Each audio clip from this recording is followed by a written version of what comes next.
राधिका रमन शरण जी, राधे राधे महाराज जी। महाराज जी, अत्यंत शीघ्र भगवत प्राप्ति करने का कोई उपाय है? रोना। रोना कैसे आए? खूब नाम जप करो। नाम जप करते करते जब सब जगह से हार जाओगे, अपने में सामर्थ्य नहीं रहेगी, तो रोना कब आता है? सामर्थ्यहीन को रोना आता है। जब तक अपने में करने का राग है तो खूब करो। जब करते करते हार जाओगे तब फिर रोना आएगा कि आज की भी शाम गई, भगवान नहीं मिले। आज का भी दिन गया, भगवान नहीं मिले।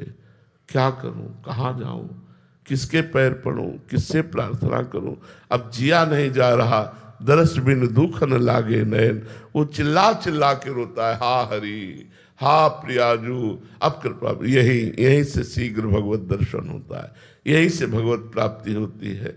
कबीरा हंसना छोड़ दे, रोने से कर प्रीति, बिन रोए किन पाइया, प्रेम प्यारा मीत। भगवान से शीघ्र मिलना कहाँ हम चाहते हैं? हम चैन से सो रहे हैं, अच्छा भोजन पा रहे हैं, बढ़िया दिनचर्या चल रही, तो ये कोई भगवान से मिलने की चाह है? भगवान से मिलने की चाह में नहीं खान पान ते भावे है, नहीं कोमल वसन सुहावे है, सब विषय लगे ते खारा है, हरि आशिक का मग न्यारा है। कुछ अच्छा नहीं लगता, कुछ अच्छा नहीं लगता। जीना मुश्किल हो जाता है, जीना मुश्किल हो जाता है। कैसे? जैसे आकाश को हाथ से पकड़ना हो, अब हमारी सामर्थ्य नहीं है, कैसे पकड़ूं? और बिना उनके मिले अब चैन नहीं पड़ रहा, तो पुकारता है, रोता है, विलखता है। उसी रोने में, विलखने में अनंत जन्मों के अशुभ संस्कार भस्म हो जाते हैं, वो भगवत प्राप्ति की योग्य हो जाता है। जब गोपी जनों को उनके पतियों ने, जिन पतियों ने रास्ते में जाने से रोका, तो उनके हृदय में इतनी विरह व्यथा प्रकट हुई, सारे अशुभ नष्ट हो गए और भगवान का साक्षात दर्शन होने लगा। इतना सुख मिला कि सारे शुभ नष्ट हो गए। शुभ अशुभ नष्ट होते ही वो भगवान की लीला में प्रवेश पा गई।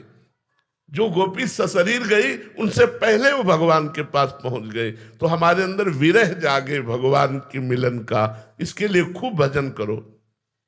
भजन के बिना विरह नहीं जागृत हो सकता।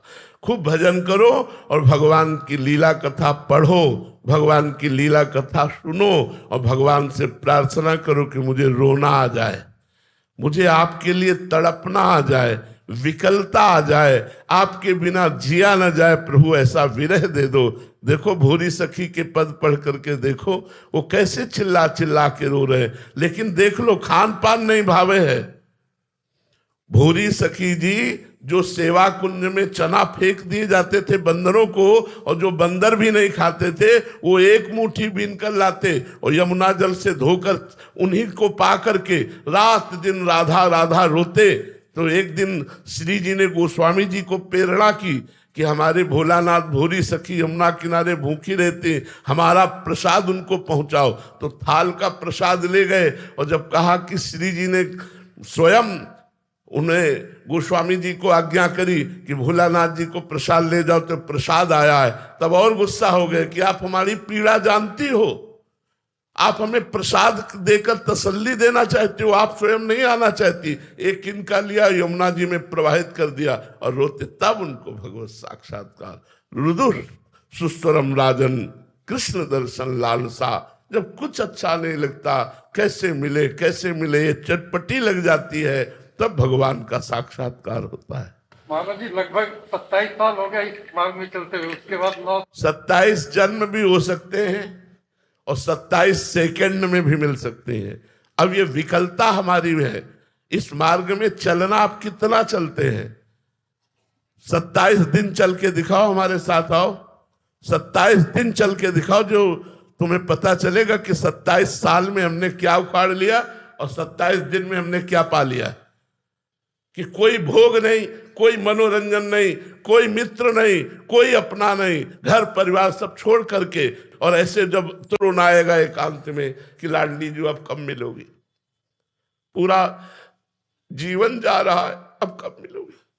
तो वो विकलता ऐसे नहीं आती। कोई हमारा है तो रोना कैसे आएगा श्री जी के लिए? सबकी ममता ताग बटोरी, मम पद्म रे बात बटोरी। इसमें 27 वर्ष या 30 वर्ष इसका आपकी चाल क्या है? आप चल कैसे रहे हो? 27 मिनट की यात्रा को 27 जन्म में तय कर रहे हो, या 27 दिन में तय कर रहे हो, या 27 साल में तय कर रहे हो? ये तुम्हारे ऊपर है। तुम कितना विकल हो प्रभु के लिए, कितना विकल हो। बस देखना ये है कितना प्यार करते हो प्रभु से। प्रभु साधन पक्ष देख करके कृपा करते हैं। हमारा साधन पक्ष बहुत जोर का होना चाहिए।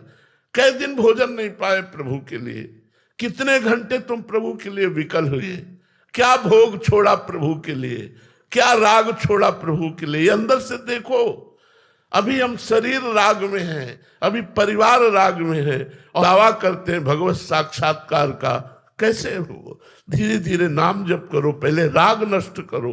अगर नहीं नष्ट होता तो रो ना बैठकर उनसे प्रार्थना करो, वो सब ठीक कर देंगे। बड़े कृपालु तुम्हारे हृदय में बैठे, वो कहीं दूर नहीं है, वो हृदय में बैठे, एक एक बात देख रहे। बच्चा जब रोना शुरू करता है तब माँ का ध्यान खींचता है। अगर वो खिलौनों में खेलता रहे तो माँ अपने काम में लगी रहती है। बच्चा जब रोना शुरू करता है तो वो झांक के खिड़की से देखती, क्या कोई भय है क्या? जब देखा कोई भय नहीं फिर भी रो रहा है तो बेटी को भेजती है या घर वालों को भेजती है, जाओ देखो गोद में लो चुपवाओ। जब उससे भी नहीं चुपाता तब माँ जाती है, अरे ये नहीं मानेगा, बड़ा नटखट है, अपनी गोद में ले लेती। ऐसे ही भगवान देखते हैं रो क्यों रहा है, इसे कोई अभाव है, कोई चाह है। भेज दी चाह को, पूर्ण कर दी चाह को, और उसमें मस्त हो गया तो भगवान नहीं आए। जब चाह नहीं है तो भगवान रिद्धियां सिद्धियां बेचते हैं, ये ले लो। जब उनसे भी नहीं शांत होता उसका रोना, तब वो स्वयं सामने प्रकट हो जाते हैं। वो अखिल लोक महेश्वर है, ऐसे प्रकट नहीं होते हैं, सब में है, सब जगह है, सब रूपों में है, पर माया का पर्दा तभी हटाते हैं जब हम उनके लिए विकल हो जाते हैं, उनके लिए तड़पने लगते हैं।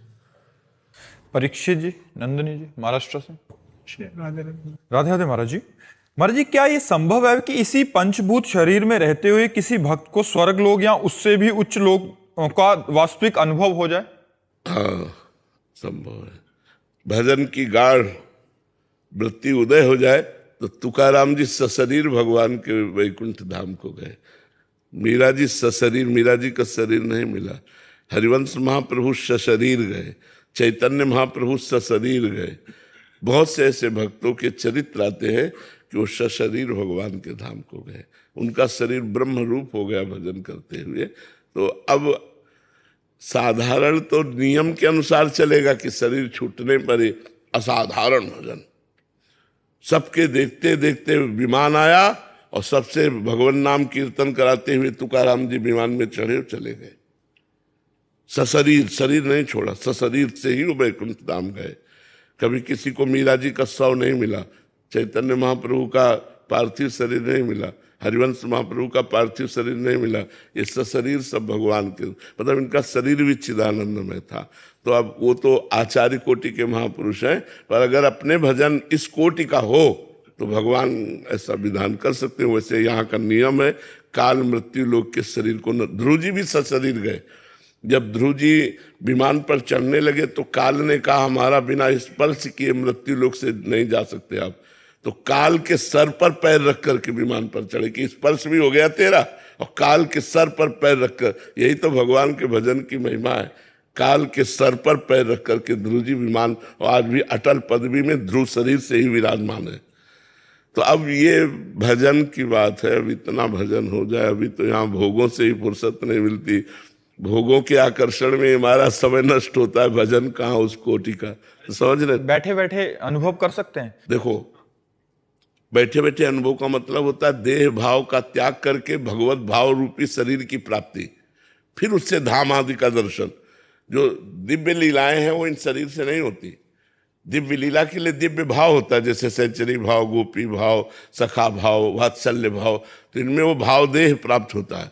अब वो तुम्हें दिखाई इसी शरीर में रहा है, लेकिन वो अपने शरीर से प्रियाजू के पास है, इस शरीर से नहीं। सहचरी वपु से प्रियाजू के पास है, गोपी स्वरूप से श्री कृष्ण के पास है, सखा स्वरूप से श्री कृष्ण के पास। वो भगवान के धाम लीला रूप का पूरा अनुभव कर रहा है, जैसे हम आपका अनुभव कर रहे हैं प्रगट में, ऐसे अनुभव कर रहा है।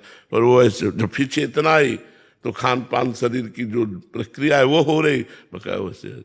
जैसे भाई जी से हनुमान प्रसाद पोद्दार जी के लिए आया कि कलम लेकर के संपादन के लिए बैठे और लीला में प्रवेश हो गया। अब 20-20 घंटे तक ऐसे बैठे, 20 घंटे बाद फिर सुध आई, फिर घड़ी में दिखाई पड़ा।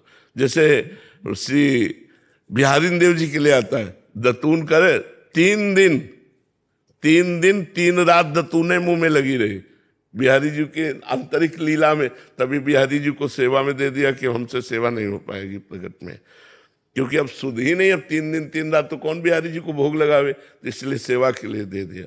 7 दिन तक इस भाव में डूबे रहे वे मृद चिबुक प्रलोई प्रबोधत तू भामिनी करसों करटारत श्री नागरीदास जी।